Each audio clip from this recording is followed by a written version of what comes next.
Requesting Shyam Garu to speak first. అందరికీ నమస్కారం అండి.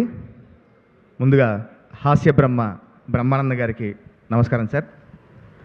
అండ్ సత్యరాజ్ గారు వెల్కమ్ సార్.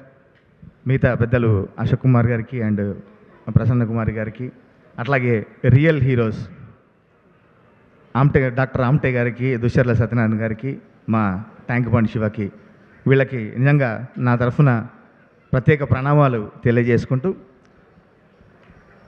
ఈ రోజుల్లో మనకు తమిళ్ నుంచి తెలుగు డబ్బింగ్ అయితే కంగువా, తంగలాన్, కొచ్చడయాన్ అని ఇట్లా అర్థం కాని పేర్లు పెడుతూ, అంటే మనకు తెలుగులో అర్థం కాని పేర్లు పెడుతున్న ఈ క్రమంలో కన్నడ, తమిళ్, తెలుగులో అంత పాపులారిటీ సంపాదించుకొని ఒక రచయితగా, ఒక దర్శకుడుగా, ఒక నిర్మాతగా మనందరి మనసులు దోచుకున్న యాక్షన్ కింగ్గా ఉన్న అర్జున్ గారు అచ్చ తెలుగు పేరు పెట్టడం సినిమాకి సీతాపయనం అని.